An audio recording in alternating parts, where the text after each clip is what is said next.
오늘 묵상할 본문은 창세기 16장 1절에서 16절까지입니다. 아브람이 가나안 땅에 거주한 지도 거의 10년이 지나가는 시점이었다. 하나님이 후손에 대한 약속을 주셨지만 여전히 변화의 기미는 보이지 않았다. 사례는 더 이상 지체해서는 안 된다고 판단한 듯하다. 그래서 남편 아브람에게 한 가지 제안을 한다. 젊은 몸종 하갈을 첩으로 들여 후사를 만들라는 것이었다. 당시의 관습으로는 자연스러운 일이었기에 아브람도 사례의 권유를 그대로 받아들여 하갈과 동침한다. 그래서 이스마엘을 낳게 된다.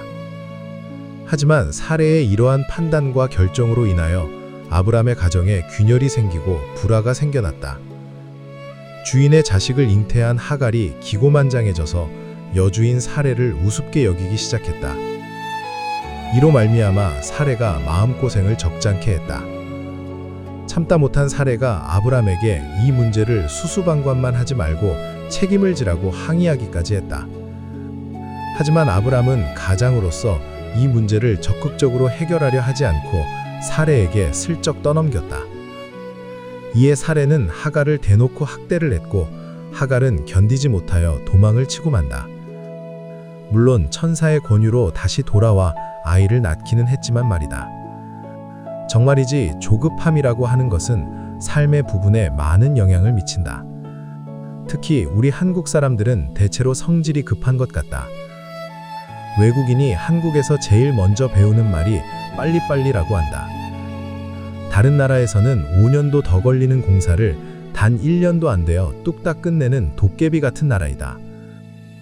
얼마나 성질이 급한지 아침에 모를 심어놓고 그새 얼마나 자랐는지 보려고 하루에도 몇 번씩 뽀가보곤 한다. 어쩌면 이게 우리의 국민적 특성인지도 모른다. 조급함, 이것은 신앙생활에서도 언제나 많은 문제들을 야기한다. 조급함은 단순한 성격의 문제가 아니다. 조급함이 문제가 되는 이유는 하나님의 약속을 대하는 태도와 신앙의 방향을 근본적으로 흔들어 버리기 때문이다. 조급함은 불안과 두려움으로 나타난다. 이대로 가다가는 아무 일도 일어나지 않을지도 몰라. 하나님이 정말 이 상황을 책임지실까? 혹시 나를 잊으신 건 아닐까? 이런 마음이 쌓이다 보면 기다림은 신뢰가 아니라 두려움이 되고 침묵은 인내가 아니라 공백처럼 느껴진다. 그래서 사람은 가만히 기다리지 못하고 무엇이든 하려고 하는 것이다. 사례의 조급함도 정확히 이 지점에서 출발했다. 그녀는 약속을 몰랐던 것이 아니라 약속과 현실 사이의 간극을 견디어내는 것이 두려웠다. 불임이라는 현실이 계속되면서 마음속에는 불안이 커졌을 것이다. 이러한 불안이 두려움을 가져왔고 두려움은 그녀로 하여금 하나님의 시간을 인내로 기다리기보다 자신의 방법으로 상황을 풀어가려고 하는 선택으로 이끈 것으로 보인다. 그렇게 하여 결국 일을 그르치고 만 것이다. 정말이지 조급함이라고 하는 것은 불안과 두려움을 생산하는 공장이다. 그래서 조급하게 한 선택과 행동이 더 큰 갈등과 더 깊은 상처를 낳는 경우가 비일비재하다.